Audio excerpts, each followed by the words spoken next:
সবুজের শহর শ্রীমঙ্গল। চা বাগান, পাহাড়ি পথ আর প্রাকৃতিক সৌন্দর্যে ভরা এক ছোট্ট স্বর্গ। আজকের ভিডিওতে শ্রীমঙ্গলের অসাধারণ সৌন্দর্য সহ একদিনে শ্রীমঙ্গলে কোথায় কোথায় ঘুরবেন এবং কি কি দেখবেন থাকবে যাবতীয় সকল ভ্রমণ গাইডলাইন।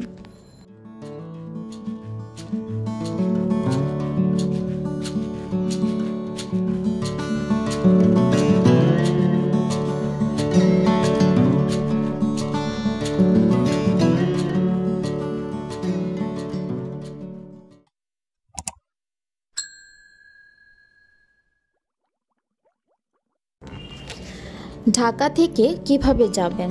ঢাকার সায়দাবাদ, আরামবাগ, ফকিরাপুল, মহাখালী সহ যে কোনো জায়গা থেকে শ্রীমঙ্গলের বাস পেয়ে যাবেন। ঢাকা থেকে নন এসি বাস ভাড়া 570 টাকা, আর যদি এসি বাসে যেতে চান তাহলে পড়বে 700 থেকে 800 টাকা।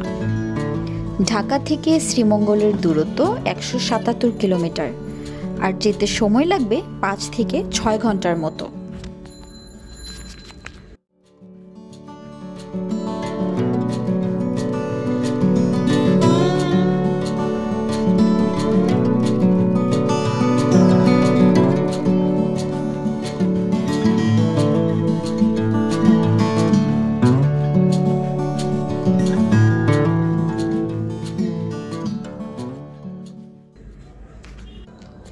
এখন আমরা আশুগঞ্জের উজানভাটি রেস্টুরেন্টে কিছুটা যাত্রা বিরতি নিলাম। যাত্রা বিরতিতে আপনারা ফ্রেশ হয়ে কিছু খাওয়া দাওয়া করে নিতে পারবেন।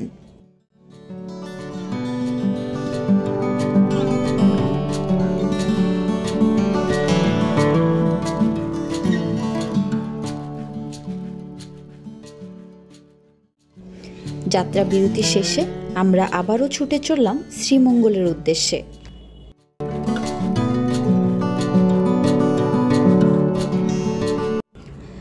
শ্রীমঙ্গল শুধু বাংলাদেশের চা বাগানের রাজধানীই নয়, এটি এক রহস্যময় জগৎ।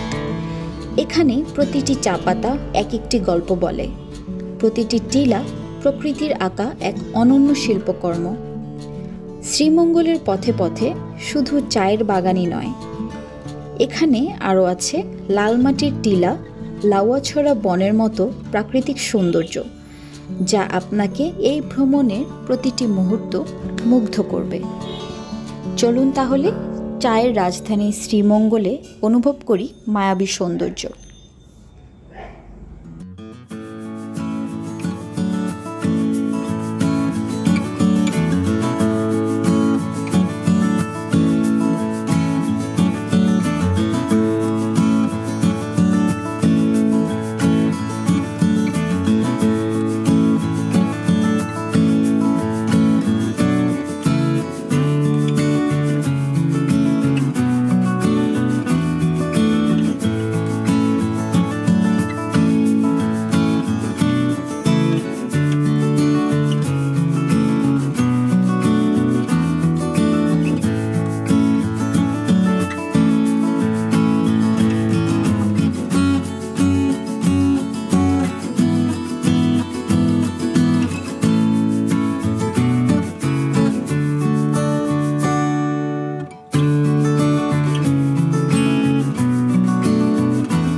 শ্রীমঙ্গল ঘোরার কিছু জনপ্রিয় জায়গা হলো লাউয়াছড়া বন, মাধবপুর লেক এবং জনপ্রিয় কিছু চা বাগান। শ্রীমঙ্গল নেমে শহর থেকে লাউয়াছড়া, মাধবপুর লেক এসব জায়গা ঘোরার জন্য জিপ, সিএনজি অথবা মোটর বাইক ভাড়া করতে হবে। অনেকজন থাকলে জিপ ভাড়া করাই ভালো, সেক্ষেত্রে জিপের ভাড়া পড়বে 3000 টাকার মতো। আর যদি কেউ সিএনজি নেন তাহলে ভাড়া পড়বে 1200 থেকে 1500 টাকা। আর যদি কেউ সোলো ট্রাভেল করতে চান সেক্ষেত্রে মোটর বাইক নেওয়াই ভালো। মোটর বাইকের ক্ষেত্রে ভাড়া পড়বে 800 থেকে 1000 টাকা।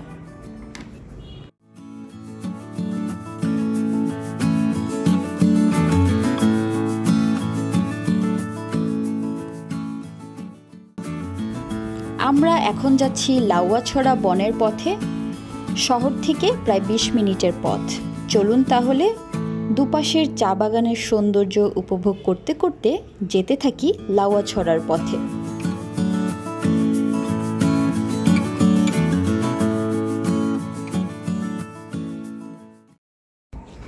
এখন আমরা যাচ্ছি লাউয়াছড়ার ভেতরে। এই বন শুধু প্রাকৃতিক সৌন্দর্যের জন্যই নয়, বরং জীববৈচিত্র্যের জন্য বিখ্যাত। এখানে প্রবেশ করলেই দেখা মিলবে দুর্লভ প্রজাতির প্রাণী ও পাখির। আপনারা যদি লাউয়াছড়ায় আসেন, অবশ্যই ট্রেইল ধরে হাঁটবেন। গাছের ফাঁক দিয়ে সূর্যের আলো, পাখির ডাক আর মাটির গন্ধ সব মিলিয়ে এক অন্যরকম অনুভূতি। বিখ্যাত বাংলা সিনেমা আমার আছে জল এবং হলিউড খ্যাত movie around the world in 80 days, এই মুভিগুলোর শুটিংও কিন্তু হয়েছিল এই লাউয়াছড়া বনের এখানেই।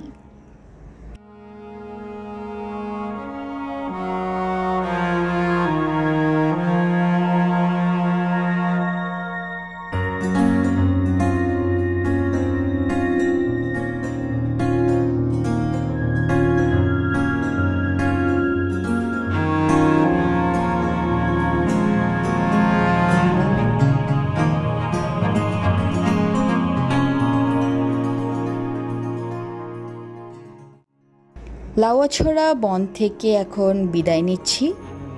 যারা একদিনে শ্রীমঙ্গলের জন্য আসবেন, শ্রীমঙ্গলের বিখ্যাত লাউয়াছড়া বন আর চা বাগান ঘুরে যদি সময় না থাকে, সেক্ষেত্রে ঢাকায়ও ব্যাক করতে পারেন।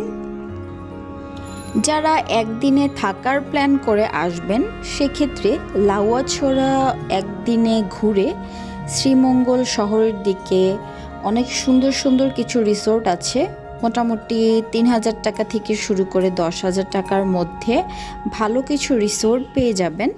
আর রাতে অবশ্যই শ্রীমঙ্গলের বিখ্যাত রিজিক রেস্টুরেন্ট থেকে কিন্তু অবশ্যই ডিনার আপনারা করে নিতে পারেন।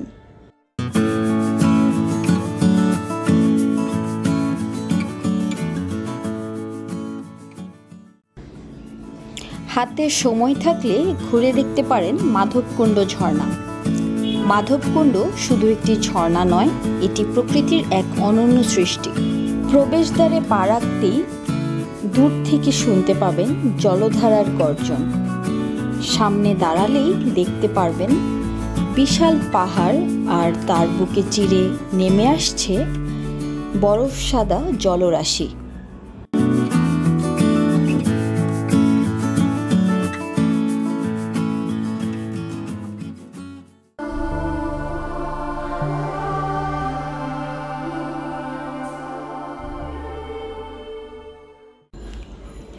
একটি অসম্ভব সুন্দর ভ্রমণ শেষ হলো এই শ্রীমঙ্গলের।